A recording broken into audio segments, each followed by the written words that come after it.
시사자키 정관용입니다.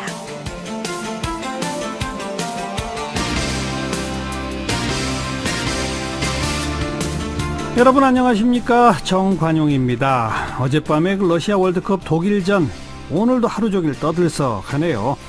16강 진출은 실패했지만 독일을 2대0으로 이긴 우리 대표팀, 여러분 어떻게 보셨습니까? 앞으로 우리 축구의 과제는 뭘까요? 여러분께서도 하고 싶은 얘기 참 많으실 것 같아서 오늘 2부 시간 전화를 열어놓습니다. 서울지역 전화 지역번호 02하시고 2061-8584번부터 8587번까지 2061-8584번부터 8587번까지 지금부터 전화 주셔도 좋고요. 2부 시간에 전화 주시면 여러분의 생생한 목소리 함께 듣고요. 채택되신 분께는 모바일 커피 쿠폰도 선물로 드리겠습니다. 그리고 잠시 후에는 오늘 오후 2시에 헌법재판소에서 양심적 병역 거부 문제에 대한 판결이 내려졌죠. 그 판결 어떤 내용인지 해석해보고요. 앞으로의 과제도 짚어보도록 하겠습니다. 그리고 최근에 부산, 울산, 경남 지역 자치단체장들이 가덕도 신공항 재추진을 지금 거론하고 나서서 다시 또 찬반 논란이 일고 있습니다. 오늘 2부 시간에 찬반 양쪽 의견 직접 들어보도록 하죠. 광고 듣고 시작합니다.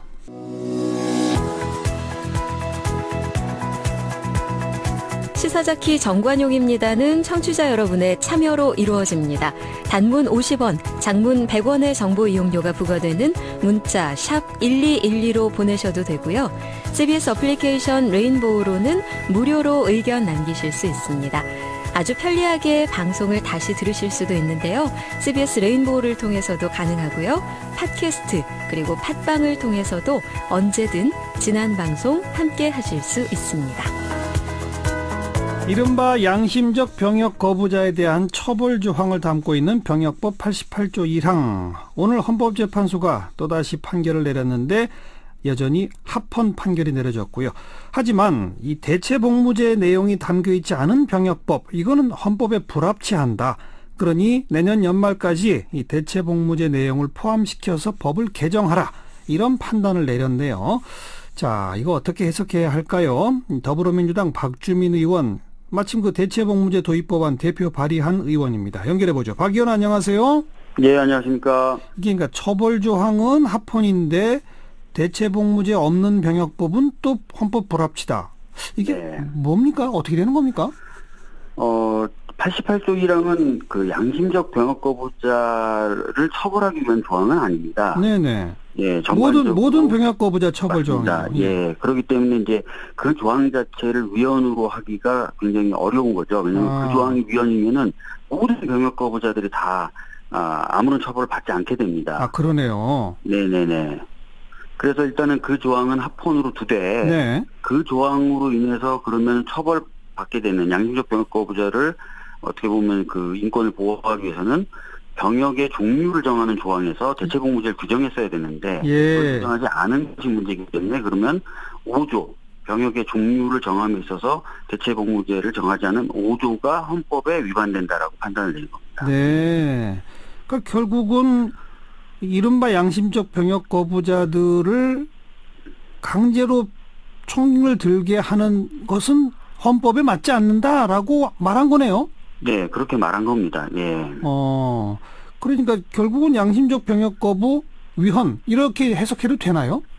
그렇게 해석해도 되는데요. 약간 이제 아쉬운 점이 88조 1항을 합헌이라고 하지 말고 네. 사실 한정위헌 결정을 해줄 수도 있었거든요. 무슨 얘기냐면 88조 1항 그 존재 자체는 인정하겠다. 그런데 조항으로 양심적 병역 거부자까지 처벌하는 것은 위헌이다라고 해줄 수도 있었거든요. 그렇게 하면서 5조도 헌법 불합치로 제도 개선을 해라라고 하면 됐을 텐데 88조 자체는 이제 합헌이라고 하면서 좀 여러 가지 부수적인 아쉬운 문제들을 좀 낳고 있는 결정이 돼버렸습니다. 네. 하지만 그 내용상은 이제 이른바 양심적 병역 거부자들은 내년 연말까지 법 개정이 되면 대체 복무로 빠질 수 있는 그런 길이 열린 거로군요. 맞습니다. 근데 이제 아까 말씀드렸던 대로 88조 1항 자체가 그냥 완전하게 효력을 갖게 됨으로써 지금 진행되고 있는 양심적 병역 거부자들에 대한 형사재판도 멈춤없이 계속 진행이 될 수 있고요. 그렇죠, 그렇죠. 예, 그 다음에 뭐 재심 청구라든지 형사보상이라든지 이런 것들이 좀 어려워지는 그런 결과를 낳게 됐습니다. 지금까지의 처벌은 다시 무효로 돌리거나 할 수가 없게 됐다. 예, 맞습니다. 왜냐하면 처벌 조항은 합헌이다라고 했기 때문에. 예. 그 합헌 판결도 아주 아슬아슬했어요. 4명이 합헌, 4명이 위헌, 1명은 각하. 그렇죠. 네, 맞습니다. 그게 지금 박주민 의원이 얘기한 예컨대 한정 위헌 같은 걸로 좀 고민하셨던 분들이 또 꽤 있는 거였군요. 사실은 뭐 그렇게 좀 고민의 폭을 넓혔다면은 위헌 쪽으로도 나올 수도 있었을 텐데 그런 점이 좀 아쉽습니다. 네. 어쨌든 이게 지금 이 문제를 놓고 헌법재판소가 4번째 판단한 거 아닙니까? 네, 맞습니다. 그동안 3번은 그냥 뭐 다른 거 없이 다 합헌으로 끝났잖아요. 예, 사실상 뭐 계속 합헌 판결이 반복됐죠. 이번은 획기적으로 사실 달라진 거네요, 내용상. 네, 결과적으로는 아까 말씀하셨던 대로 양심적 병역 거부자를 위한 대체 복무 없이 병역 거부 자체를 처벌하게 되면 위헌이다라는 판단을 한 거기 때문에 결론만 놓고 본다면 180도 달라진 겁니다. 네. 그런데 이런 헌법재판소 판결에 대해서 또 불만 품는 분들 많을 겁니다. 우리나라 지금 징병제 국가고 분단 국가인데 게다가 또 특정 종교 신자들만 혜택 받을 수 있는 거 아니냐 이런 어떤 비판들 어떻게 생각하세요? 우선은 최근의 경향 그리고 뭐 제가 직접 담당했던 사건들을 봐도 특정 종교인들이 여전히 많긴 하지만 뭐 카톨릭이라든지 또는 불교 아니면 아예 종교와 상관없는 평화운동가나 인권운동가들이 요즘 병역 거부 많이 하고 있거든요. 그래서 이건 특정 종교의 문제만으로 보긴 좀 어렵다라는 말씀 좀 드리겠고요. 그리고 병역을 이행하신 분들이 불만을 또 많이 표현하시는 게 뭐냐면 아니 양심적 병역 거부라니 그럼 나는 비양심적 병역 이행자다. 이렇게 얘기를 하시는 분들이 많은데요. 여기서 얘기하는 양심이라는 단어는 그냥 내심의 소리라는 의미의 법률적 용어예요.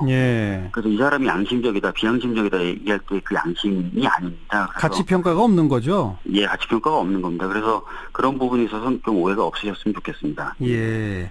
그리고 그럼 너도 나도 이렇게 양심적 이른바 양심적 병역 거부로 병역을 기피하려고 할 거 아니냐. 그 사람들은 어떻게 구분하느냐. 이런 반론에 대해서는요. 오늘 헌재에서도 얘기를 했습니다만 양심적 병역 거부자를 위한 대체 복무를 설계함에 있어서 현역 복무보다 좀 더 어렵게 만들면 되거든요.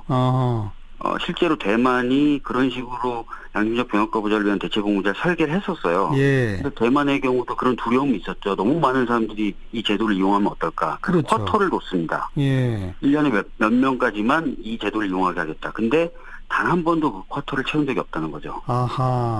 실제로 제도를 어렵게 설계하면 단순 병역 기피자들은 그쪽으로 안 갑니다. 지금도 4주 집총 훈련만 받으면 각종 병역 대체 복무제가 있거든요. 근데 이제 지금 병역 거부로 지금 형사처벌 받고 있는 분들은 그 4주 집총도 못 하겠다는 겁니다. 차라리 전과자가 되겠다는 거거든요. 그렇죠. 총을 못 들겠다는 거죠. 그렇기 때문에 단순 병역 기피자하고는 확실히 구분되는 분들이다. 이렇게 보시면 좋을 것 같습니다. 박주민 의원이 대표 발의한 그 대체복무제 법안은 그러면 어느 정도로 어렵게 해놓은 겁니까?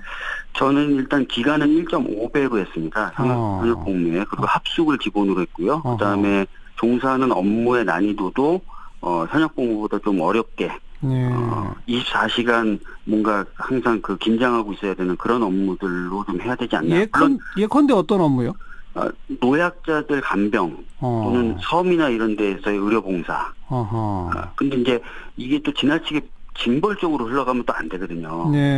그래서 그런 것들을 좀 경계를 하되 난이도는 확실히 현역 복무와 같거나 그 이상이 되도록 만들 필요는 있을 것 같습니다. 기간도 길게 1.5배로 그리고 출퇴근이 아니라 합숙이 기본이고 업무도 난이도를 조정하면 걸러낼 수 있다. 실제로 대만이 아까 말씀드렸던 대로 그랬던 케이스입니다. 그랬더니 이 할당된 쿼터조차 못 채우더라. 지금 대법원에 이 관련돼서 계류된 사건이 200여 건 되고 대법원이 이걸 전원 합의체로 지금 해당 사건 넘겨놨잖아요. 맞습니다. 그럼 헌법재판소가 오늘 이와 같은 판단을 내렸다면 대법원도 일단은 합헌 판정 받았기 때문에 다 유죄 판결밖에 받을 수가 없겠네요. 처벌 규정 자체는 합헌성을 인정을 했기 때문에 대법원에게 판단 재량이 열려 있는 건 사실입니다. 그런데 아까 말씀드렸던 것처럼 대체복무제를 마련하지 않은 부분의 위헌성을 또 확인했거든요. 그러니까 이제 그 부분에 대한 영향은 받겠죠. 그리고 이 예전과 달리 이 사건을 공개 변론하겠다고 하고 있고 전원합의체로 회부시켰다는 것은 판례 변경을 지금 염두에 두고 있다고 보여져요, 대법원도. 예. 그래서 좀 다른 결론이 나올 가능성이 있습니다. 그런데 헌법재판소가 내린 판결과 정반대돼서 전부 무죄 판결 이렇게 내기는 또 어렵지 않을까요? 이제 그 여부에 대해서 이제 판단할 재량은 아까 있다고 말씀드렸지만 대체복무제 없이 다 이 사람들을 처벌하겠다라고 하기는 또 어려워서 굉장히 개별적인 사안을 따지는 식으로 해서 파기환송할 가능성이 있어요. 케이스 바이 케이스로. 양심적 병역 거부자냐, 단순 병역 기피자냐 등등을 따져라라는 식으로 아마 고등법원으로 다시 돌려보낼 가능성이 있습니다. 방금 청취자 질문이 하나 들어왔는데 조금 아까 그 대만의 제도를 소개하셨지 않습니까? 네네네. 근데 대만하고 비교할 때 우리나라는 군 환경이 많이 다르지 않느냐? 우리는 분단 국가고 군 환경이 워낙 열악하지 않느냐? 이런 반론 들어왔는데 어떻게 생각하세요? 대만의 경우도 사실 군대 내 인권 문제가 굉장히 심했습니다. 특히 이제 중국하고 해협 하나를 두고 항상 긴장한 상태에 있었지 않습니까? 그래서 대만도 항상 군대가 좀 긴장 속에서 군생활을 해야 됐었고 또 그러다 보니까 군대 내 인권 문제가 굉장히 많았었고 그런 부분이 있었거든요. 근데 최근에 하여튼 근데 대만은 아예 그 문제까지 다 극복하고 모병제로 갔죠. 바뀌었죠. 알겠고요. 그러면 이제 내년 말까지 법 개정은 국회에 몫이 됐는데 국회에서 대체복무제에 대해서는 찬성이 더 많습니까? 어떻습니까? 아시다시피 이 대체복무제가 처음 논의됐던 것은 참여정부 시절입니다. 참여정부 시절에 정부 차원에서 대체복무제안을 거의 만들었었죠. 그러다가 이제 입법까지는 못 갔는데요. 그러다 보니까 이 문제의식을 공유하고 있는 의원들이 상당히 많습니다.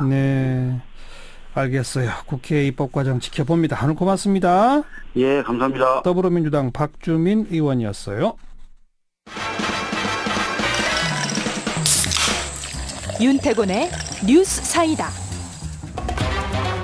윤태곤 실장 어서 오십시오. 네, 안녕하세요. 최근 여론조사 정당 지지율에서 정의당이 눈에 띄네요. 전반적으로 큰 폭의 변화는 없는데 정의당이 5주 연속 상승하는 게 눈에 띄어요. 지난 25일부터 27일까지 리얼미터가 전국 성인 남녀 1,501명 대상으로 조사한 결과에 따르면 정의당 지지율이 5주 연속 상승해서 10.1%로 나타났습니다. 10% 선을 넘겼다는 게 또 의미가 있는 거죠. 창당 이래 최고치인 건데. 창당 이래 최고치. 지방선거에서 이런 조짐이 보였죠. 바른미래당에 앞섰거든요. 정당 득표율이. 그렇죠. 중앙선관위는 사실 그 권역별로 집계는 하는데 전국의 정당명 그 득표를 합산하진 않아요. 근데 그건 산술적으로 합산해 보면 바로 나오는 거거든요. 그렇죠. 정의당이 이제 자체적으로 계산해 보니까 전국에서 8.97%였다. 더불어민주당이 51.4, 자유한국당이 27.76, 바른미래당이 7.62, 민주평화당이 1.68 이렇게 되니까 우리가 3등이다 하는 거죠. 정의당 그리고 또 5주 연속 지지율도 상승. 그렇죠. 상승 요인이 뭘까요? 일단 보수층이 확 쪼그라들었죠. 진보 플러스 중도의 파이가 커졌는데 이게 좀 순차적인 게 보입니다. 뭐냐면요. 민주당이 지지율을 늘립니다. 중도층까지 등치를 키워요. 그럼 그 다음에 민주당의 지지층의 일부 왼쪽에 있는 사람들이 정의당으로 넘어오는 경향이 보인다는 거죠.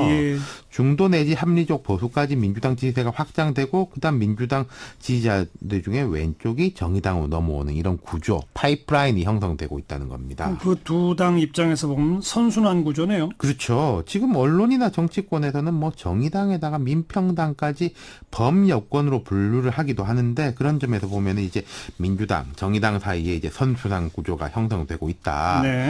뭐 그렇게 볼 수 있는 거죠. 당분간 이리 갈 가능성이 좀 더 높아 보이고 또 경제 사안 때문에 더 그럴 겁니다. 어떤 경제 사안이요? 자, 오늘 대통령하고 총리가 규제개혁, 즉 규제 완화가 제대로 안 되고 있다고 부처하고 공직사회를 질타했다 이런 보도가 있었고 민주당 원내지도부 정책위 의장이 오늘 대한상이 가가지고 규제 완화 적극적으로 하겠다 이랬거든요. 자, 규제 완화에 대한 가치 판단과 별개로요. 이건 중도층, 나아가 보수층, 산업계 이런 쪽에 소구력이 있는 거 아니겠습니까? 산업계가 요구하는 거죠. 그렇죠. 정부 입장에서는 그쪽에 당연하게 신경을 써야 되는 것이고 그리고 지금 최저임금 산입폭 확대 이번에 얼마 전에 됐죠. 거기다가 지금 최저임금위원회에서 최저임금 인상폭을 작년보다 줄일 것 같다 이런 이야기 솔솔 나옵니다. 속도 조절론. 그렇죠. 정의당은 여기 각 세우지 않겠어요? 비판하죠.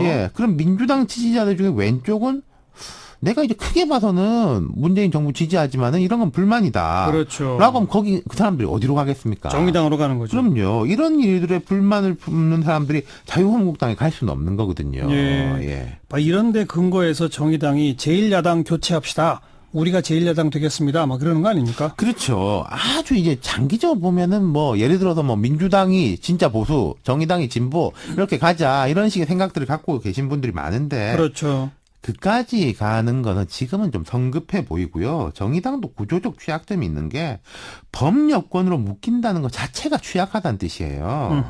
지금이야 뭐 민주당 지지자들이 뭐랄까 좀 포만감 같은 게 있지 않습니까, 사실은. 여유가 있죠. 예. 그러니까 이제 뭐 정의당에 대해 가지고 별로 각을 안 세우고 경쟁자로 안 보는 건데 지금 정의당의 구조나 이런 식의 아까 제가 선순환 구조라고 말씀드렸지만 이걸 나쁘게 표현하면 종속적 구조거든요. 그렇죠. 그럼 이제 민주당하고 이제 뭐 정당한 경쟁을 벌이기가 어렵다는 거죠. 예. 그 연장선인데 평시에는 지지율이 높다가 선거 때 되면은 민주당은 쫙 빠지는 네. 실속은 또 민주당이 챙기는 그러니까 정당 지지하는 조사할 때는 뭐 난 좀 진보적이니까 정의당 했지만 그렇죠. 막상 총선 닥치면 아이고 밀어주고 그래도 더불어민주당 당선시켜야 그렇죠. 돼. 뭐 이렇게 이런 구조적인 이게 강점이기도 한 취약점이 있는 건데 여기에 대해서는 좀 전략적 고민이 필요할 거예요. 네. 예컨대 이번 지방선거에서 보면은 광역 기초의원 선거에서 총 37명밖에 배출을 못했습니다. 비례 빼고 직접 후보로 나서서 당선된 사람은 훨씬 작고 대부분이 비례죠. 네. 그리고 지역에서 당선된 분들은 거의 3인 선거구에서 당선이 됐어요. 맞아요. 예. 기억하실 텐데 지방선거 앞두고 각 지역 획정위에서 3, 4인으로 쫙 만들어놨는데 민주당 자유한국당이 손잡고 2인, 3인으로 다 쪼갰거든요. 그렇죠. 네, 그때는 또 뭐 정의당 사정은 민주당이 안 봐줬다는 거죠. 근데 다가올 총선 국회의원은 여전히 지금 제도로 봐서는 소선거구제니까. 그럼요. 예. 그러니까 제가 생각할 때 지금 정의당은 이제는 자유한국당이나 바른미래당도 마찬가지 심세가 됐는데 선거제도 개선 여론을 빨리 점화해야 될 겁니다. 오히려 민주당이 소극적으로 나올 수 있어요. 예. 시간 금방 가거든요. 하다 보면은 그냥 쭉쭉 시간 가가지고 21대 총선은 뭐 또 이대로 하자 이렇게 될 가능성도 충분하다는 겁니다. 예. 그렇다면은 지금 10%가 아니라 한번 15% 가더라도 비례대표는 조금 늘겠지만은 본질적으로 의석수를 늘릴 수가 없죠. 예. 지금 그 벽은 자유한국당이 아니라 어떻게 보면 민주당일 수 있는 겁니다. 그러니까 뭐 중대 선거구제가 됐건 아니면 연동형 비례대표가 됐건 예. 그런 제도 개선에 빨리 그렇죠. 분위기 좋을 때 빨리 나서야 될 겁니다. 정의당 지켜봅니다. 수고하셨어요. 감사합니다. 윤태곤 실장이었습니다.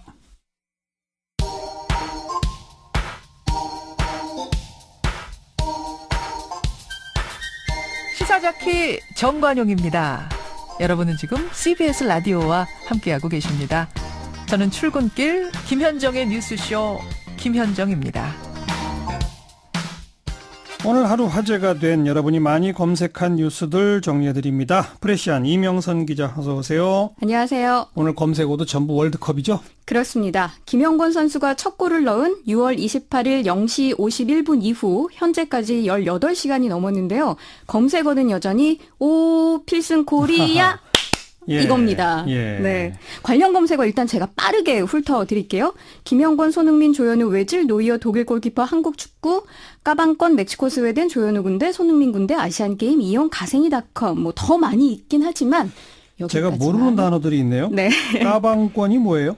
까임 방치권의 줄임말인데요. 전 국가대표 선수인 이영표 KBS 해설위원이 김영권 선수가 골을 넣자 그동안 마음고생이 많았다며 김영권 선수에게 까방권을 주고 싶다 이렇게 말해 화제가 됐습니다. 예. 김영권 선수는 지난해 8월 이란과 월드컵 최종 예선에서 0대 0으로 비긴 후에 관중의 함성이 크다 보니까 선수들의 소통이 어려웠다라는 발언을 해서 비난을 받았습니다. 아, 맞아요. 그런 일이 있었죠? 네, 그래서 이영표 해설위원이 독일을 상대로 첫 골을 거둔 이 후배 선수를 위로하는 마음으로 평생 까방권 또 5년 까방권 이런 언급을 해 화제가 됐습니다. 까임 방지권. 네. 또 하나가 가생이닷컴? 네. 이건 뭐예요? 해외 뉴스 그리고 해외 누리꾼들의 반응을 볼 수 있는 커뮤니티 사이트인데요. 국내 누리꾼들이 디펜딩 챔피언 독일을 꺾은 한국 대표팀에 대해서 해외 반응이 어떤지 궁금해하면서 가생이닷컴이 검색어 순위에 올랐습니다. 네, 해외 반응 어때요, 진짜로? 김영건 선수 첫 골에 손흥민 선수 쐐기골까지 독일 선수들뿐만 아니라 관중들도 멍한 표정 굉장히 카메라에 많이 잡혔는데요. 네. 일단 독일은 참패했기 때문에 정말 유유 이런 표정입니다. 메르켈 총리 같은 경우 자신의 트위터에 OH 이렇게 대문자로 오라는 감탄사 하나만 표현해 놨을 정도로 참담한 심정을 금하지 못하는 모습 볼 수 있었고요. 예. 당시 메르켈 총리는 한 행사에서 휴머노이드 로봇 소피아와 대화 중이었다고 합니다. 그런데 16강 진출이 좌절됐다라는 소식을 듣고 매우 슬프다 이렇게 말한 것으로 알려졌습니다. 네. 또 DM스포츠라는 독일 방송 스포츠 트위터 계정은 140자 트윗을 오마이갓이라는 단어를 줄인 OMG라고 약자로 21번으로 140자 모든 칸을 채워 넣은 거예요. 계속 OMG, OMG, OMG, 네. OMG. 세상에 이럴 수가, 믿을 수가 없다 이런 반응이 든 거죠. 예. 그리고 독일의 16강 진출이 좌절된 뒤에는 게임 끝, 독일 아웃이라는 반응을 보이기도 했습니다. 멕시코 같은 경우 많은 분들이 지금 알고 계실 텐데 한국 대사관의 업무가 마비될 정도로 사람들이 몰려왔다고도 하죠. 그랬다면서요. 네, 현장에서는 멕시코와 코리아를 합친 멕시코레아라는 신조어가 외쳐지고 있다고 하는데 그야말로 감사하다, 고맙다라는 뜻입니다. 네. 우리나라 누리꾼들은 멕시코레아의 멕시가 프랑스어로 감사하다, 고맙다라는 뜻의 멕시를 떠올리게 한다며 멕시코리아라는 신조어를 재해석하기도 했습니다. 네. 그런가 하면 골키퍼 조현우 선수는 멕시코의 구세주로 등극했는데요. 한 트위터 사용자는 대구 FC의 골키퍼인 조현우는 멕시코의 구세주이자 진짜 신 중의 하나로도 유명하다 이런 내용이 잠깐이지만 위키피디아에 올라왔다고 전하기도 했습니다. 우리는 멕시코가 미워요. 잘 좀 하지 말아요. 아이. 그리고 또 아까 검색어에 조현우 군대, 손흥민 군대 이게 이제 소위 그 군입대 면제에 관련된 논란 그거 검색해 본 거죠? 그렇습니다. 두 선수 기량이 워낙 뛰어났기 때문에 사실 현실적으로 군입대를 앞두고 있는 상황에 안타까운 마음을 좀 많은 분들이 표현하고 있는 건데요. 예. 이 국가대표 선수가 군대를 면제받기 위해서는 올림픽 메달 또는 아시안게임 금메달을 획득해야 가능하다고 합니다. 월드컵은 관계가 없죠. 월드컵은 세계 선수권과 동급으로 취급받기 때문에 군 면제와는 엄연하게 말하면 관계가 없습니다. 지난 2002년에만 특별히 적용됐었던 거죠. 네, 당시에는 4강에 진출했다는 기록적인 사실 때문에 예. 이 선수들의 군 면제가 국회 특별법 제정으로 인한 예외 사항으로 통과됐습니다. 그 예외 사항을 기억하시는 분들이 네. 계속 16강 가면 면제되는 거 아니야? 이렇게 다들 오해하시는데 그것과는 무관하다는 거. 네. 네. 오늘 하루 종일 검색어 월드컵 오늘 2부 시간에 우리 청취자 여러분들의 전화도 받아서 여러분 목소리도 방송에 보내드립니다. 지역번호 02-2061-8584, 8586, 8587 2061-8584번부터 8587번까지 많이들 전화 주시길 바라고요. 그 밖에 검색어 어떤 게 있습니까? 기초연금 수급 자격과 행복주택 그리고 오영식 이렇게 오후 들어서 검색어가 올라왔는데요.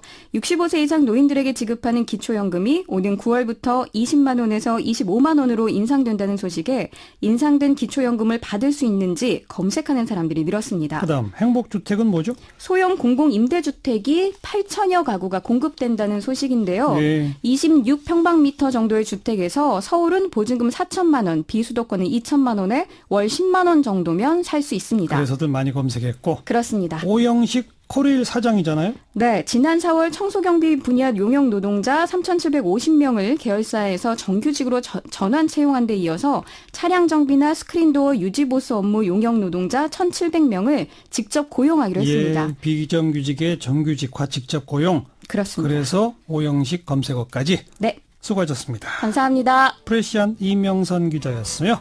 스다키 1부 마치겠습니다. 잠깐 뉴스 듣고 7시 5분에 다시 뵙죠.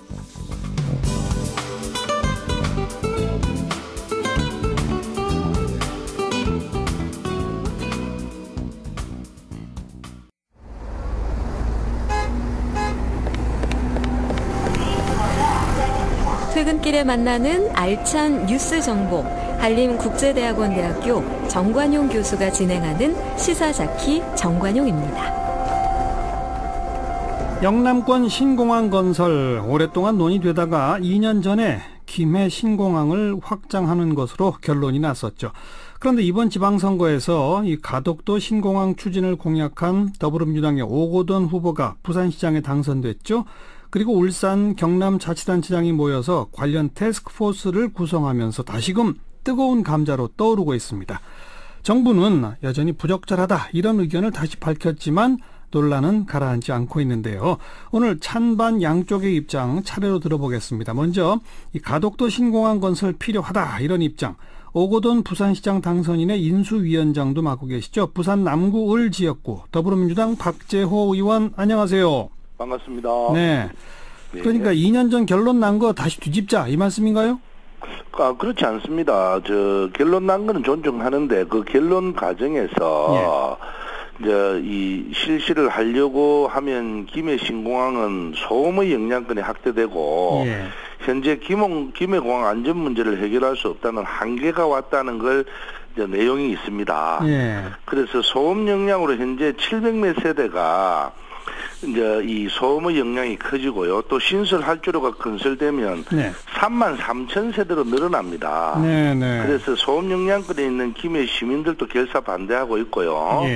그리고 또 김해 신공항 인접 주민들의 반대로 사실상 이 추진하기가 좀 어렵게 돼 있습니다. 그리고 특히도 이제 소음 영향으로 이른 아침이나 밤 늦게는 운항이 불량하기 때문에 부산의 수요 처리도 잘 안 된다 이런 생각을 하고요. 무엇보다도 항공기가 뜨고 내리는 진입 표면에 장애물이 있습니다. 산이 있고 뭐 이렇습니다. 그래서 안전하지 못하다. 그래서 24시간 운항이 불가능하다. 그래서 우리가 24시간 뜨는 공항을 만드는 것이 이제 관문공항 아닙니까?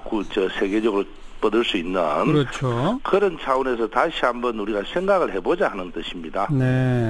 그런데 아무튼 정부는 이미 2년 전에 결론이 났고 지금 연구 용역을 착실히 진행하고 있던 상태다. 이런 입장 아니겠습니까? 맞습니다. 그래서 정부의 결정은 우리가 존중하죠. 그런데 앞서 말씀드린 대로 신공항 추진을 하면서 관련법에 근거한 소음 조사도 장애물 조사도 없이 정책이 결정된 것으로 드러났고요. 또 대선 공약과 같은 정책 결정 과정을 명확히 살펴보고 문제가 있으면 또 좀 바로 잡아야 되는 것이고 그리고 이거는 우리나라의 그 앞으로 미래의 어떠한 경쟁력의 문제지 지역 간의 문제는 결코 아니거든요. 그래서 우리가 지금 가덕도다 아니다 이런 이야기를 떠나서 동남권 관문공항이 있어야지만 지금부터 건설해도 한 2030년 정도 걸립니다. 그래 되면 우리나라가 고부가 가치를 생산하는 일이 많을 건데 그럼 항공물류 수요가 엄청나게 늘어나거든요. 그럼 영남권에 대표한 관문공항이 하나 있어야 되고 수도권에 인천공항이 있어야지 전 세계적으로 2만 불 이상 되는 국가가 관문공항이 두 개 없는 곳이 없습니다. 근데 박재호 의원 거듭 표현은 정부의 그 결정은 존중한다라고 말씀하시지만 결국은 김해공항 그 활주로 하나 더 증설하는 거는 안 된다는 말씀이시잖아요. 아니, 증설하는 것도 괜찮지만 주민들의 반대나 이런 것 때문에 좀 문제가 있다. 그래서 다시 한번 검토를 명확하게 해보자 면밀히. 그리고 영남권의 신공항은 가덕도가 최적지라고 보십니까? 그렇지 않습니다. 가덕도라고 이야기하는 게 또 동남권에 신공항을 하나 있어야 된다. 24시간 뜰 수 있는.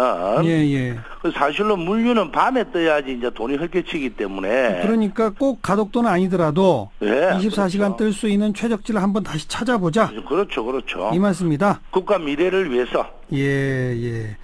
TK 지역 쪽에서는 그럼 옛날에 논의됐던 밀양 그거 어떠냐 이런 얘기 또 나옵니다. 그거 어떻게 생각하세요? 당연하죠. 그런데 우리가 김해공항 지금 확장하는데 한 6조가 들어간대요. 그런데 6조 들어가면서 이걸 확장해본들 무슨 효과가 있느냐. 그래서 우리가 이제 부울경뿐만 아니라 대구 경북도 동의하면 함께 TF를 맹글어 갖고 영남권 전체를 아우르는 어떤 것이 좋은가. 뭐 이런 걸 해야 되는데 사실로는 이제 우리 부산 쪽하고 뭐 대구 쪽 이런 쪽의 문제가 아니고 국가 미래를 위해서 한 번 더 생각해 보자. 그런 이야기입니다. 밀양이든 가덕도든 다시 좀 검토해 보자.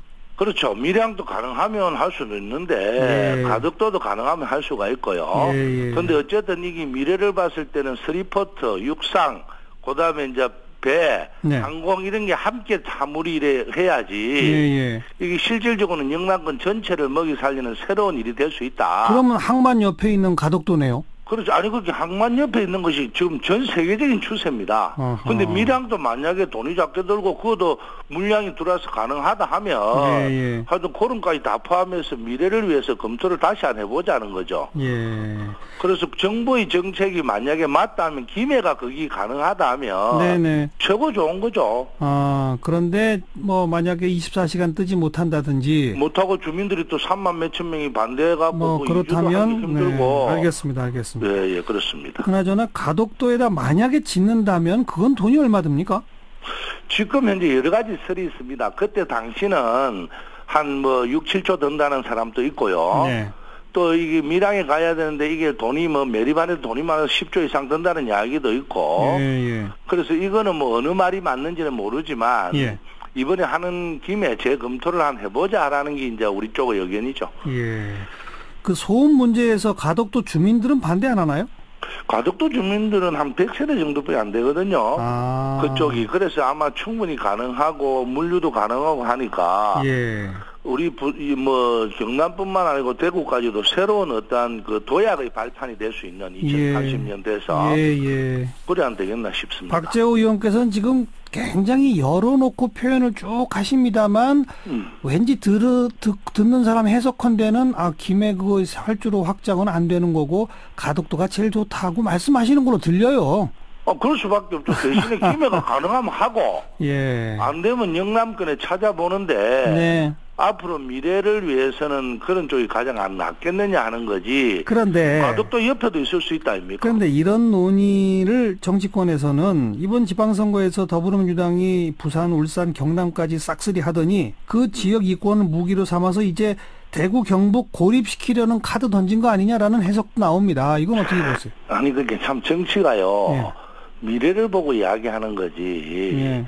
무슨 우리가 대에서 우리가 폼 잡고 하는 것이 아니고 대구 경북도 함께 논의가 안 되면 이 쉽지 않습니다. 그리고 대구 경북도 자기들이 앞으로 미래로 영남권의 새로운 뭐 먹거리라든지 이런 걸 만들려면 함께 검토해서 과연 가덕도가 좋다 하면 그 철도를 더 놓고 어쨌든 접근성을 더 맹글고 할 수도 있는 거고 또 지분 참여해서 충분히 수익을 가갈 수도 있는 거고 하여튼 다양하게 생각을 해야지 이게 정치적인 해석을 하면 대한민국이 될 게 없잖아요. 그리고 이때까지 정치적 해석 때문에 밀양이냐 가덕도냐 이거 갖고 영남권만 사업을 시키고 수도권에 볼 때는 아무런 관계가 없고 알겠어요. 이건 안 됩니다. 대구 경북까지 다 참여해서 다시 한번 재검토해 봅시다. 이런 얘기입니다. 맞습니다. 수고하셨어요. 고맙습니다. 더불어민주당 박재호 의원이었고, 자 이번엔 반대 입장 대구 서구 지역구의 자유한국당 김상훈 의원 연결합니다. 김 의원 안녕하세요. 예, 안녕하세요. 네. 지금 이 논의가 시작된 배경을 우선 어떻게 해석하고 계십니까? 예, 2016년도 6월 달이죠. 그 당시 정부가 발표한 그 영남권 신공항안은 그 가덕도도 아니고 밀양도 아니고 현재의 김해 공항을 확장하는 안으로 결정을 했습니다. 맞습니다. 그래서 이제 그 당시에 정부 발표는 10년간 지속되었던 지역 간의 갈등과 공방을 매듭짓는 안이었는데 그 결정 자체에 대해서 사실은 대구 경북뿐만 아니고 울산, 부산, 경남 지역도 동의하기가 어려운 결정이었지만은 세계적으로 또 명성을 얻고 있는 그 파리공항공단 엔지니어링이라고 ADPI라고 합니다만은 그 전문 용역 기관이 1년여에 걸쳐서 용역한 그 결과였기 때문에 당시 5개 시도지사가 합의 수용을 하기로 결정을 한 것입니다. 다 받아들였죠. 예, 그렇습니다. 그래서 지금 그 지루한 지역 간의 그 갈등, 분열 그런 양상을 매듭짓는 정부안을 대구 경북도 눈물을 머금고 그 수용하는 그 인내 시간을 가졌습니다. 지금 이제 다시 지방선거가 끝난 직후에 가덕도 공항 재추진 문제의 이야기가 나와서 그러니까 왜 나온다고 생각하시는 거예요?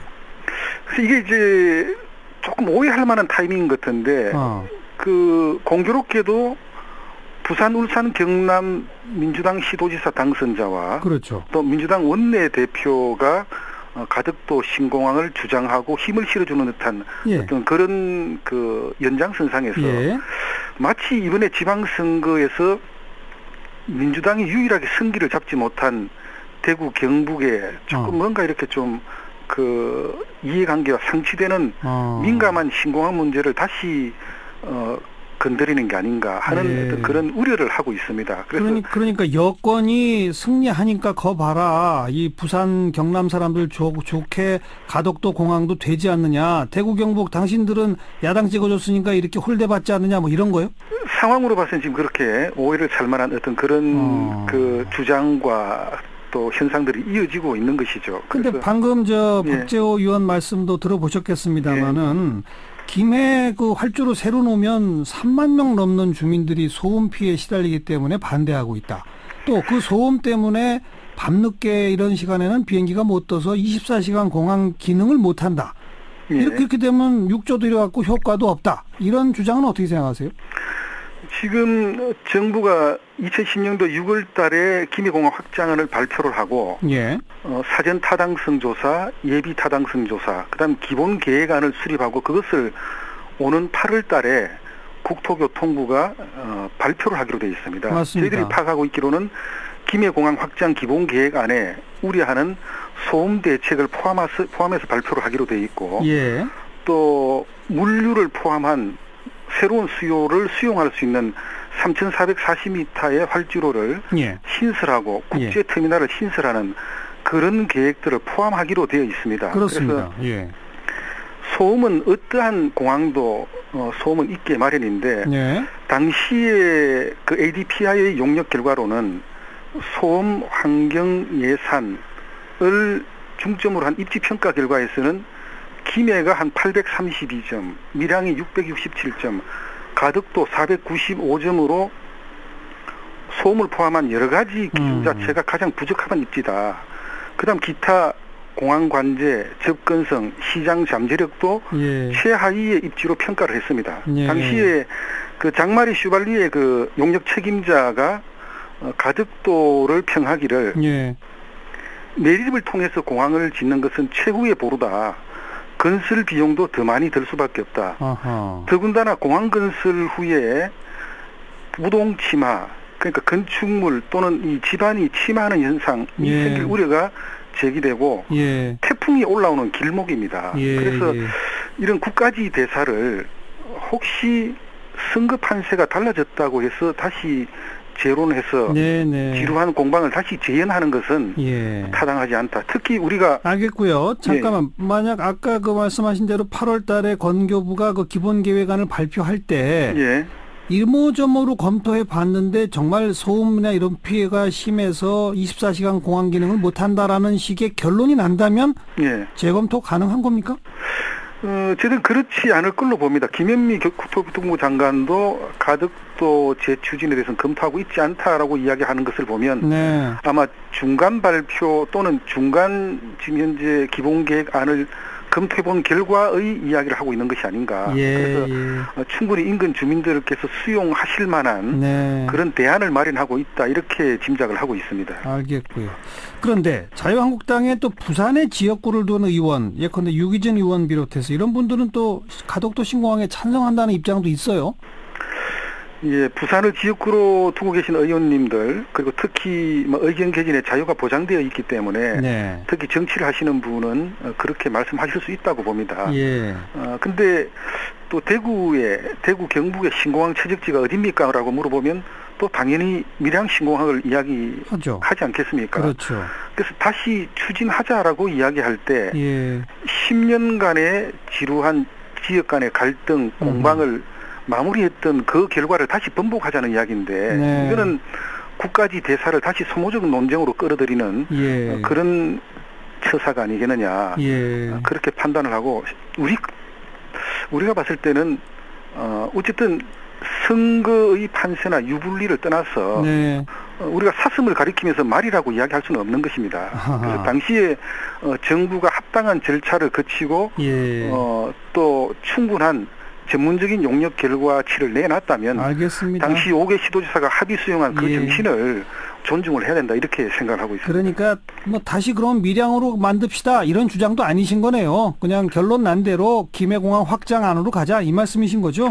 김해 확장안을 수용할 수 없는 결과가 나왔다면은 네. 다시 한번 재론의 여지가 있겠습니다만은 네. 그 결과를 기다리지 않고 성급하게 지금 다른 입지에 예, 가덕도 예. 신공항 입지를 예. 지금 이야기하는 것은 타당하지 않다라는 말씀을 드리는 겁니다. 그리고 가덕도라고 확정 짓지 말고 밀양까지 포함해서 재검토합시다라는 얘기는 결국 다시 갈등 부추길 뿐이다. 그렇습니다. 예. 네. 여기까지 고맙습니다. 예, 감사합니다. 자유한국당 대구 서구 지역구의 김상훈 의원의 목소리까지 영남권 신공항 이 두 목소리 다시 한번 들어봤습니다.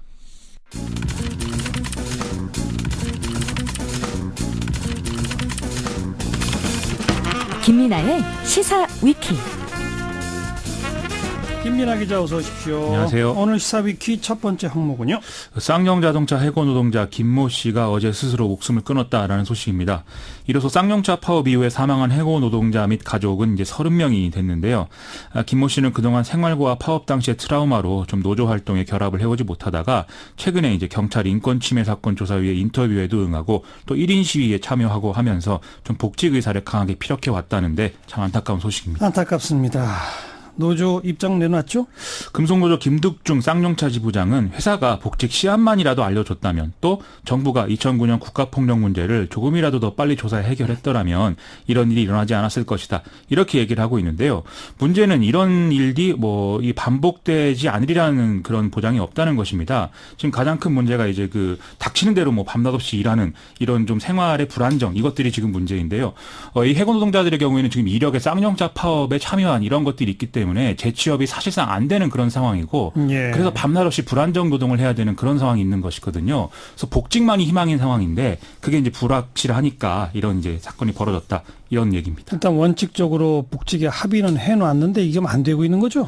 그렇습니다. 2015년 12월에 작년 상반기까지 해고자 전원을 복직시키는 안에 노사가 합의를 했었는데요. 45명이 복직이 됐고 현재도 남아있는 해고자는 120명 정도 된다라는 얘기입니다. 네. 이거에 대해서 이제 노조는 이렇게 얘기를 하고 있는데요. 쌍용차가 지금 실적도 나쁘지 않은 상황이고 정년퇴직의 경우에 올해 48명, 내년 52명이 예정이 돼 있기 때문에 복직에 충분한 여력이 있다. 그런데도 사측이 합의 이행을 거부하고 있다. 이런 얘기입니다. 또 이와 또 별개로 경찰이 손해배상 청구한 문제 이것도 아직 해결이 안 되고 있죠. 그렇죠. 이제 손배 가압류 문제를 지금 적극적으로 제기하고 있는 단체인 손잡고에 따르면요. 2009년 파업을 이유로 경찰이 이 쌍용차 해고 노동자들에게 청구한 손해배상액이 이제 24억 정도에 이른다고 하는데 김모 씨의 경우에는 항소심에서 비교적 이제 소액으로 판결을 받았거든요. 그런데도 경찰은 대법원 상고 대상자에 포함을 시켜서 이것도 큰 심리적 압박이 됐을 것이라고 우리가 봐야 될 것 같습니다. 아예 경찰이 그 소송을 철회할 가능성은 없어요? 지난해 말에 이 당시 이철성 경찰청장이 이 소송 취하에 사실상 반대 의사를 밝힌 바 있고요. 또 이제 같이 봐야 될 일이 경찰이 세월호 참사 1주기 집회에 참가한 시위대를 상대로 지금 1억 원대 손해배상 소송을 제기한 상태거든요. 예. 근데 법원이 좀 상호 유감을 표현하는 선에서 이렇게 조정 결정을 이제 내렸었는데 이걸 또 경찰이 거부한 바 있습니다. 그래서 이런 사례가 앞으로 쌍용차 등의 어떤 소송에도 영향을 미칠 것이다. 이런 얘기 나오고 있습니다. 그리고 바로 이 쌍용차 문제는 양승태 사법부의 그 재판거래 의혹 대상 사건 가운데 하나죠. 그렇습니다. 쌍용차 해고자들은 1심에서는 이제 패소했지만 2014년 2심에서는 해고할 만큼의 긴박한 경영상 이유가 없었다라면서 이제 사법부가 해고자들의 손을 들어줘서 좀 희망을 볼 수 있다 이렇게 얘기를 했었거든요. 그랬죠. 그렇지만 9개월 후에 대법원이 국제금융위기 등을 볼 때 회사의 판단은 정당했다라고 판결을 하면서 최종적으로 이제 패소를 했습니다. 최근 공개된 법원 행정처의 문건을 보면은 이 판결에 대해서 노동시장 유연성 확보에 기여했다 이렇게 써 있거든요. 그래서 이게 결국 상고법원 도입 을 위한 거래의 어떤 소재가 된 거 아니냐 이런 의혹이 나올 수밖에 없다는 것이죠. 어쨌든 그 해고자 복직 또 손배 문제 이 정부나 정치권이 좀 역할을 해야죠. 정부가 일단 어떤 형태로든 적극적으로 중재에 나서서 해고자 복직이 되도록 해야 될 것 같고요. 뭐 국회도 국정조사라든지 또는 뭐 진상규명 이런 것들을 할 수 있는 좀 기구를 만들어야 될 것 같고 그걸 통해서 2009년 당시에 폭력 진압의 어떤 진상규명 그리고 책임자 처벌 이런 것들을 추진해야 될 것 같습니다. 그리고 정리해고 요건을 대폭 강화하는 입법 등의 후속 조치도 필요하고 이 노동자들의 어떤 그 심리적 트라우마 이런 거를 치유할 수 있는 어떤 지원 이런 것들도 좀 고려해봐야 되지 않나 이런 생각이 듭니다. 그런데 지금 정부도 정치권도 별로 움직이질 않고 있네요. 그래서 좀 답답합니다. 정권이 바뀌었는데 말이죠. 자, 시사위키 두 번째 항목은요. 지방선거 때 화제였던 신지혜 녹색당 서울시장 후보 벽보를 훼손한 30세 남성이 경찰에 붙잡혀서 어제 기소 의견으로 송치가 됐습니다. 아, 잡혔군요. 그렇습니다. 이 사람은 지난 2일 새벽 4시 반부터 2시간 넘게 강남 일대에 붙어있는 신지혜 당시 후보의 벽보 20개를 잘라서 하수구 등에 버렸다라고 합니다. 새벽에 그렇게까지 한 이유가 뭐랍니까? 이 범인이 이제 별다른 직업을 갖고 있지 않다고 하거든요. 경찰 조사에서 여건이 신장되면 남성 취업이 어려워질 것으로 생각했다. 이렇게 얘기를 했다는 건데요. 아이고, 예. 녹색당은 이를 두고 이게 단순한 공직선거법 위반 사건이 아니라 여성 혐오 범죄임이 드러난 것이다. 이렇게 얘기를 하고 있습니다. 범인은 지금 경찰에 정신병력 진단서를 제출한 상태다라고 합니다. 이거 어떻게 봐야 됩니까? 실제로 통계를 보면은 여성이 여전히 뭐 차별적 대우를 받고 있다. 이 점은 계속 확인이 되는 것이거든요. 예. 2018년 5월 통계청 자료 기준으로 보면은 전체 고용률이 한 61% 정도인데 남성은 71%를 좀 넘고 있고 여성은 이제 52%에 못 미치고 있다는 것이죠. 예. 또 더군다나 여성은 출산이나 육아로 인한 경력 단절 문제도 있기 때문에 더 불리한 상황이고 그래서 보면은 정부나 기업의 고위직들 보면 죄다 남성이기 때문에 여전히 이제 여성의 입장에서는 기울어진 운동장이라는 게 확인이 된다는 겁니다. 오히려 이 청년 실업의 심각성 이 문제가 반영된 거 아닐까요? 그렇습니다. 이게 이 범인이 자기가 취직이 안 되다 보니까 원인을 이제 뭐 여건 신장, 페미니즘 뭐 이런 데서 찾은 거 아니겠습니까? 네. 청년 실업률이 올해 3월부터는 10%를 넘어간 상태고요. 그 상황이 쭉 유지가 되고 있다고 봐야 되고 또 체감 실업을 보여주는 확장 실업률의 경우에는 23%를 넘어서 참 심각하다 이런 평가가 계속 나오고 있습니다. 또 대기업은 사람을 적게 뽑고 구직자들은 중소기업을 좀 기피하는 이런 일자리 미스매치 현상도 지금 해결이 안 되고 있는 상황입니다. 어떻게 해결해야 됩니까, 이거? 이제 이런 경우에 해결 방법이 없다. 이렇게 믿기 때문에 약자를 배제해서라도 생존하려는 이런 이제 그 생각이 나타난 것으로 봐야 되거든요. 그렇죠. 이게 난민이나 비정규직 문제에서도 똑같이 나타나고 있다는 게 문제입니다. 그래도 좀 문제를 우리 사회가 해결할 수 있다라는 신뢰를 제고하는 방법을 정부나 정치권, 언론 이런 데서 자꾸 제시를 해줘야 되고요. 또 탈락자에 대한 사회 안전망 강화가 좀 정책적으로 지원이 돼야 됩니다. 동시에 약자를 배제하는 것으로는 결국 문제를 악화시킬 뿐이다라는 것을 좀 우리 스스로 깨달을 필요가 있겠고요. 이를테면 생산성이 향상이 돼야 일자리가 늘어나는 건데 그러기 위해서는 지금 저출산 해결 그리고 여성 취업 증가 이런 게 필요하다는 게 전문가들의 지적 아니겠습니까? 좀 이런 지적에 귀를 기울여야 될 것 같습니다. 네, 시사위키 오늘 세 번째 항목은요. 원구성 협상 모처럼 첫 발을 내딛었는데 이 행간을 좀 짚어볼까 합니다. 오늘은 원내 수석 부대표들 회동했죠? 그렇습니다. 어떻게 됐답니까? 이게 뭐 여전히 분위기 파악하는 정도 수준에서 결론은 나지 않았고요. 이래서 이달 내에 원구성은 사실상 물 건너갔다 이런 평가 나오고 있습니다. 언제까지 해야 되나요? 이건 마지노선이 언제입니까? 민감용 경찰청장 후보자 인사청문 경과 보고서를 7월 19일까지 국회가 채택을 해야 되는데요. 물론 이게 안 되면 대통령이 경찰청장은 그냥 임명하면 됩니다. 더 큰 문제가 대법관 임명인데요. 7월 초에 대법원장이 임명 제청안을 국회로 보내면은 20일 안에 처리를 해야 되거든요. 예. 이걸 청문회할 것까지 감안하면 결국 7월 초에는 원구성 완료가 돼야 되는 상황인 것이죠. 네. 근데 지금 자유한국당 내부 문제는 여전히 걸림돌이죠. 자기들끼리 싸우느라 이제 원구성 협상할 조건이 성숙되지가 않은 상황이고 그래서 최근에 정의당이나 민주평화당은 그냥 자유한국당은 빼고 상임위원장을 우리끼리 배분하자 이런 얘기하고 있는 것이죠. 원래 지금까지는 의석 점유율에 따라서 배분했죠. 상임위원장 자리를. 그렇습니다. 그 기준대로 하면은 현재 상임위원장은 더불어민주당 8개, 자유한국당 7개, 바른미래당 2개, 평화와 정의의 모임 1개 이렇게 나눠야 되는데 이런 관례를 따르지 말자라는 게 이른바 개혁입법연대와 초등학교 선거론인 것이죠.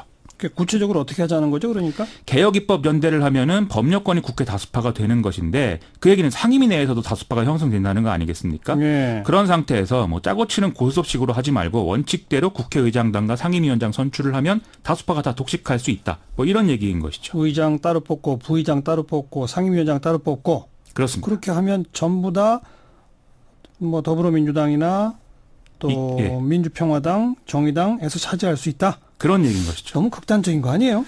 그렇죠. 근데 여기에 대해서는 이론적인 근거까지 이제 얘기를 하고 있습니다. 미국의 경우에는 원내 다수당이 그냥 상임위원장을 독식을 하도록 되어 있는데 큰 문제가 없이 의회가 운영된다. 이런 얘기인 것이죠. 그건 뭐 미국의 경우고. 그렇죠. 그래서 이제 이게 실현 가능성이 얼마나 큰 거냐. 그건 좀 이제 크지 않아 보인다는 건데요. 예. 실제로 2009년에 한나라당이 국회법으로 상임위원장을 다 다수당이 독점하도록 하려고 했는데 야당이 반대해서 이게 안 된 전례가 있는 거거든요.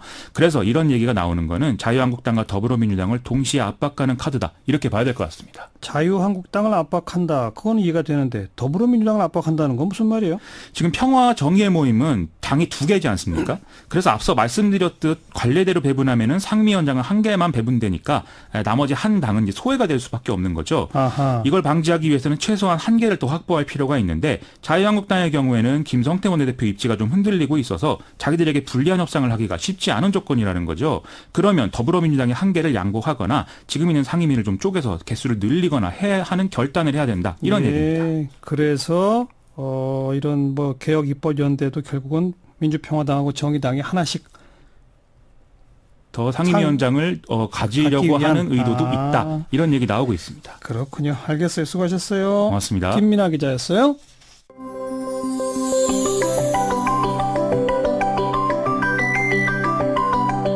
지금 여러분께서는 한림국제대학원 대학교 정관용 교수가 진행하는 시사자키 정관용입니다를 듣고 계십니다.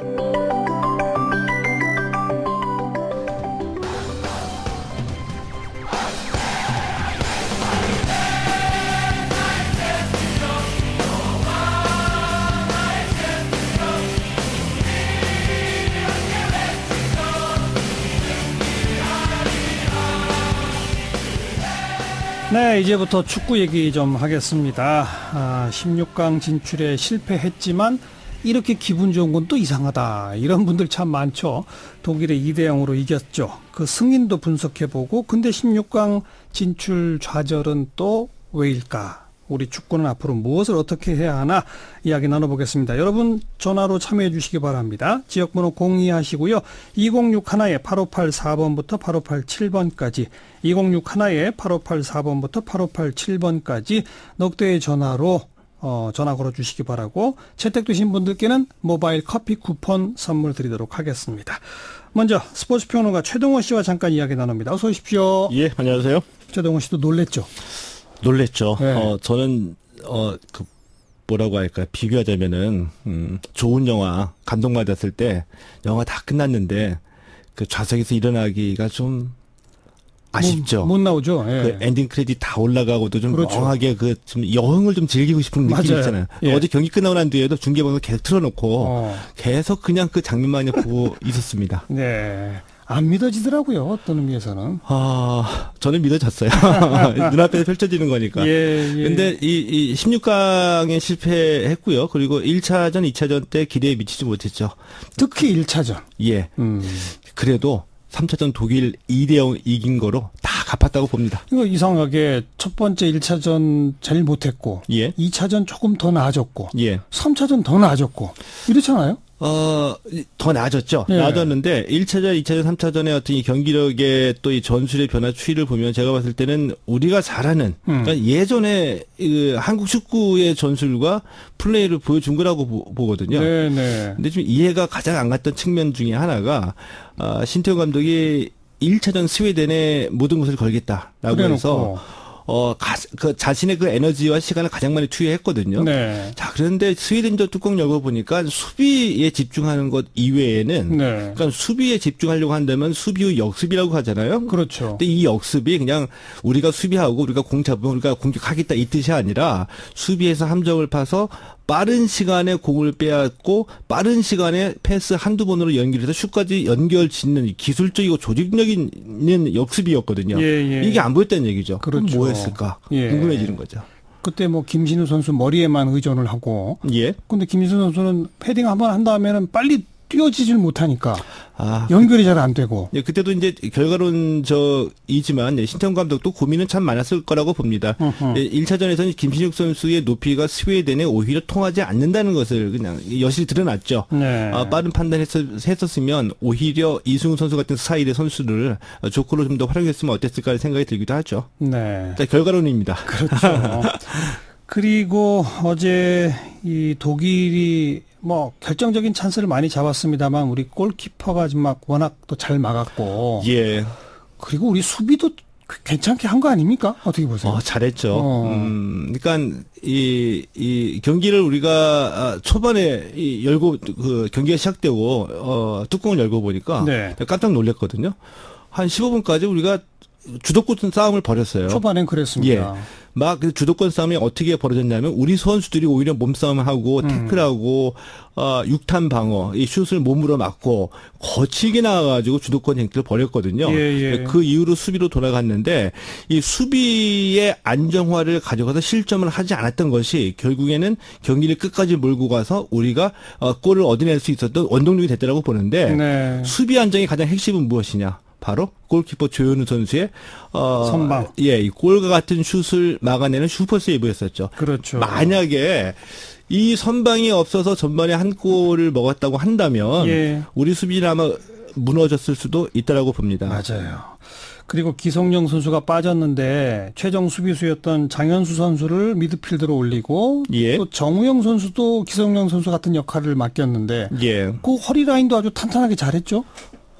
잘했죠. 잘했는데 장현수 선수 같은 경우에는 원래 뛰던 자리가 아니었기 때문에 좀 부담스러웠을 텐데 그래도 티나지 않게 기성용 선수의 공백을 메꿔준 것이 참 고맙게 느껴지고요. 예.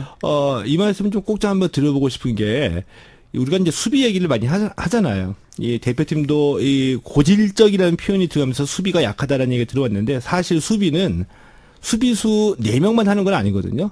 공을 빼앗겼을 때에 10명의 필드 플레이어, 그러니까 최전방의 원터서부터 처음 상대 선수를 만나니까 이 선수부터 상대를 압박하고 공을 뺏으려고 노력하는 거죠. 예. 그러니까 어떤 경우에는 미드필드에서 완벽하게 우리 실수로 골을 줄 수밖에 없는 상황이 만들어졌어요. 그런데 골이 들어가는 마지막 장면에는 항상 수비수가 있죠. 예. 수비수가 억울하게 비난의 대상이 되기도 하는데 예. 어제 경우 수비의 완성은 미드필더들이 정말 열심히 뛰어줬습니다. 네. 그러니까 장현수 선수를 넣은 이유를 생각해 보면 원래 이제 센터백이잖아요. 중앙 수비수.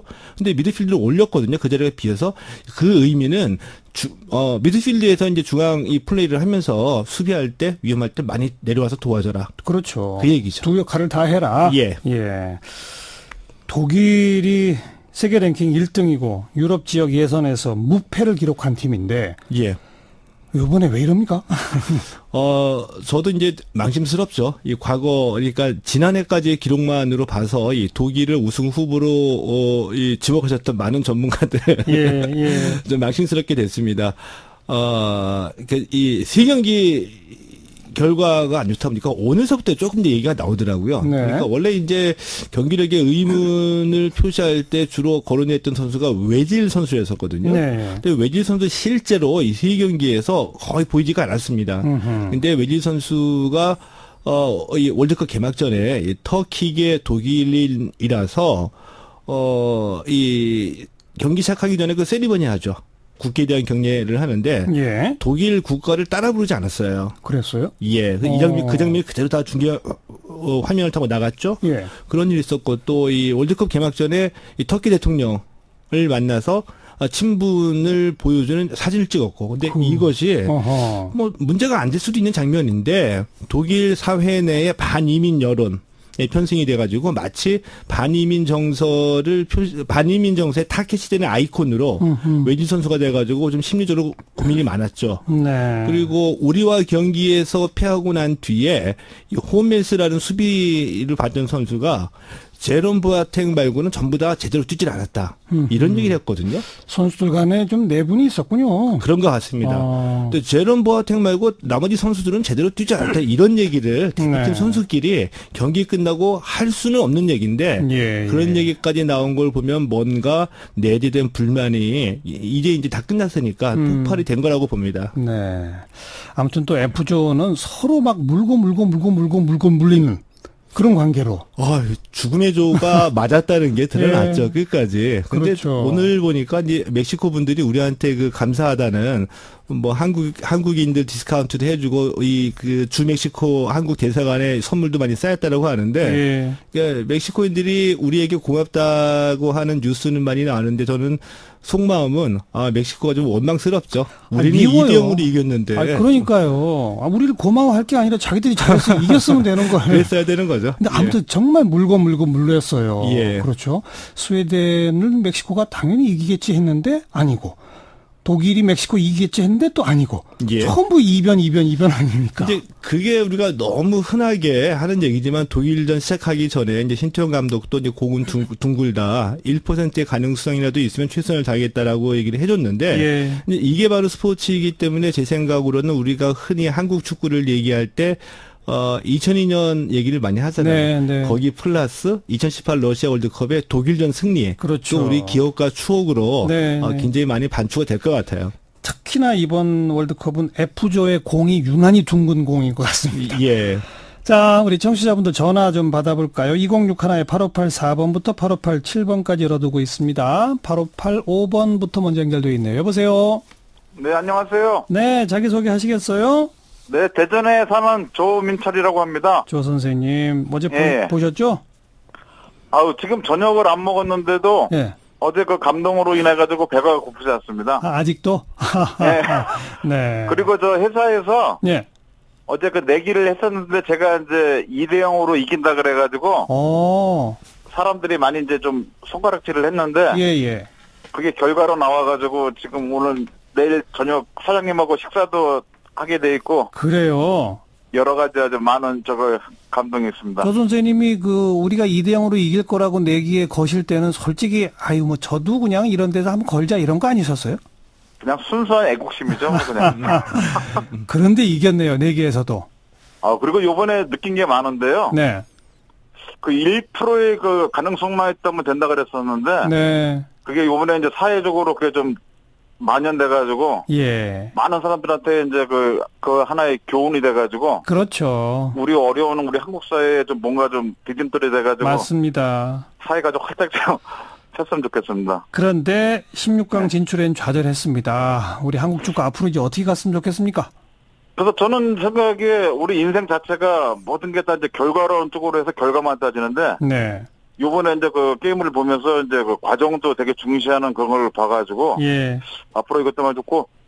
그 사회자님, 그때 해설하신 분도 이제 그 협회 문제를 많이 지적했어요. 축구협회. 예. 그래서 이제 그런 문제도 요번을 기여를 해가지고. 예. 협심해서 지금부터 이제 준비하고 시작한다는 개념으로 해서 4년 동안 열심히 준비해가지고 4년 뒤에 우리 국민들에게 또 다른 희망과 감동을 줬으면 너무 고맙겠습니다. 네, 고맙습니다. 네. 다음 8586번 연결합니다. 여보세요? 여보세요? 네, 자기소개 하시겠어요? 예, 저 서울에 사는 회사원이라고 합니다. 예. 회사원 재훈이라고 합니다. 예. 어떻게 보셨어요, 어제 경기? 예, 어제 저녁에 새벽에 봤는데, 예. 이길 수 없다고 생각하는 상대를 이겼다는 게 희열이 느껴졌고. 그렇죠. 선수들이 노력을 했다는 것이 이제 그대로 이제 한국에 있는 시청자들 우리 응원하는 국민들한테 전해져서. 네. 감동이 2배였던 것 같습니다. 네. 앞으로 우리 축구는 어떻게 하는 게 좋겠습니까? 하나 이제 다른 분들도 다 느끼셨겠지만, 선수들이 너무 이제 스트레스를 많이 받고. 네. 사실은 월드컵이 정말 이렇게 열의를 불태우고 이제 해야 되는 건 맞지만. 예.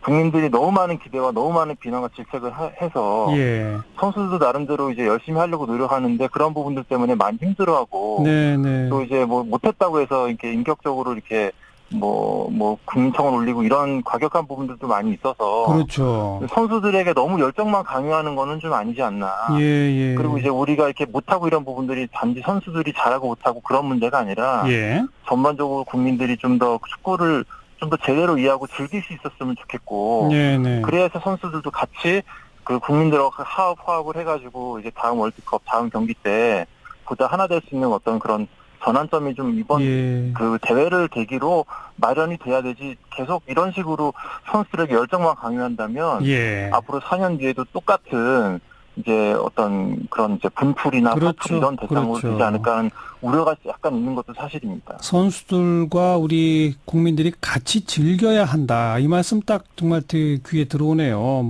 한 경기 졌다고 해서 특정 선수를 지적해가지고 막 심한 욕설을 하고 비난 야유하고 이런 거 정말 문제가 있죠. 예. 그런 건 좀 나아졌으면 좋겠고. 네. 선수들한테 정말 잘했다고 정말 열심히 노력했던 부분들이 보상받은 것 같아서 너무 기쁘고 정말 축하한다고 말해주고 싶습니다. 고맙습니다. 네, 감사합니다. 다음 8587번 연결돼 있습니다. 여보세요? 예, 반갑습니다. 네. 예. 자기소개하시면? 저는 전북 장수의 이범권인데요. 네. 아이고, 정말 감동이었죠. 네. 저는 이 선수들, 우리 세계적으로 월드컵 9번, 10번 이렇게 나간 나라가 어디 있습니까? 예. 그런데 비해서 한국은 너무 인프라가 부족해요. 그렇죠. 그 야구는 막 아주 열정적으로 그 관중석이 꽉 차는데, 네. 축구는 A매치 아니면은 관중도 없고. 그러니까요. 그래서 이거 매스컴이나 또 방송이나 또 이 국가적으로 이걸 좀 그걸 개선해야 될 것 같아요. 인프라를 구축해서. 예. 영국이나 저런데 그 유럽 이 축구 그 프로 축구들 얼마나 대단합니까? 그렇죠. 예, 그런 그 축구 분위기를 만들어 놓고 16강을 가라 8강을 가라 그래야 안 되겠습니까? 예. 정말 이 선수들은 자기의 분에 넘치는 성과를 거둔 겁니다. 네. 9번 이상 이거 나갔다는 것만 해도 우리는 그분들 다 업어줘야 돼요. K리그 활성화 이런 인프라가 확충되는 것 그런 기초 투자 이걸 해야 된다. 네. 아주 마음 먹고 해야 됩니다. 마음 먹고. 알겠습니다. 혁명적으로. 예. 사실 K리그 활성화 이런 얘기들은 오래전부터 나왔습니다만은 이게 또 잘 안 돼요. 지나고 나면 식어버리고. 근데 야구는 된단 말입니다. 네. 야구는. 다음 전화 받겠습니다. 8585번 연결돼 있습니다. 여보세요? 네, 안녕하세요. 네, 자기소개하시면. 저 고양시 덕양구에 사는 유춘호입니다. 유 선생님. 예. 어떤 의견이세요? 어제 축구를 너무 아주 감격스럽게 우리가 이겨가지고 독일, 세계 최강인 독일을 갖다가 이겼다라는 거에 대해서 아주 그냥 감격스럽고 대한민국의 국민으로서 아주 자랑스럽게 아주 잘 봤습니다. 어떤 선수가 제일 이쁘세요? 뭐니 해도 우리 골키퍼였던 조현우 선수. 조현우 선수가 아주 그냥 이 26차례인가의 그 킥을 그냥 다 막아내고 그랬죠. 했기 때문에 아주 수훈장이죠, 아주. 네. 앞으로 한국 축구의 발전을 위해서는 무엇이 가장 중요할지 한 말씀만 주시면. 일단은 체력적인 부분에서 유럽 선수들하고의 그 게임을 하려면 좀 더 키워야 될 것 같고요. 그 다음에 이제 우리 축구 협회에서도 어떤 입김이나 이런 거에 작용하지 말고 선수들의 어떤 편견과 이런 거 없이 그냥 경쟁해서 국가대표로 이렇게 등용할 수 있도록 해줬으면 좋겠습니다. 네, 오늘 전화 참여 고맙습니다. 예, 감사합니다. 전화 참여하신 분들에게는 커피 쿠폰 선물로 보내드리도록 하겠습니다. 자, 우리 스포츠평론가 최동원 씨와 계속 좀 이야기 나누죠. 예. 많은 분들 체력 문제 지적하시는 분도 있지만 우리 축구협회의 문제, 또 K리그 활성화 같은 기초 인프라가 문제다. 이구동성으로 그런 말씀들 주고 계신데 어떻게 보세요? K리그 활성화 먼저 말씀을 드리면은 이제 어제 중계방송했던 해설위원도 K리그 좀 많이 와달라고 얘기를 하는 걸로 부탁드렸습니다. 그러니까 국내 프로리그가 살아야 초등 중등서부터 시작해가지고 덧풀이가 탄탄해지는 것은 당연한 얘기고요. K리그가 활성화가 돼야 되는데 이게 참 지난합니다. 그러니까 이제는 애국심 마케팅으로 K리그 봐달라라고 얘기할 때도 지났고요. 이제 K리그도 프로야구뿐만이 아니라 주말에 오늘 뭐 할까라고 고민하시는 분들에게 영화보다 더 재밌어야지 가야 되는 거 갈 수 있고요. 또 문화예술 다른 상품보다도 더 축구가 재밌어야지 가는 건 가기 때문에 결국에는 엔터테인먼트하는 상품으로서의 경쟁력을 스스로 갖춰야 된다라고 보거든요. 그렇죠. 이거를 그냥 한국 축구 발전해야 되니까 와달라라고 더 이상 얘기할 수 없다는 거고요. 의무감으로는 안 되죠. 안 되죠. 예. 그래서 이제 이 축구연맹 스스로가 이제 고민을 좀 해야 될 바라고 경쟁력을 키워야 된다라고 보고요. 이 축구협회 같은 경우에는 노력도 많이 하고 있지만 아직까지 지난 과정에서 드러난 거 보면은 책임지지 않으려고 하는 자세는 좀 꼬집고 싶습니다.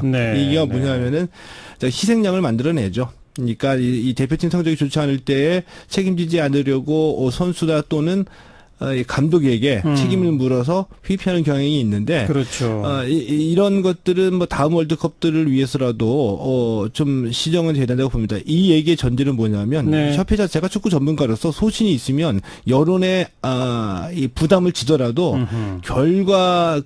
결국에는 우리가 맞았다는 것을 증명할 수 있다라는 이 소신과 좀 전문가적인 식견을 가지고 축구협회가 일하는 모습을 좀 보고 싶습니다. 네.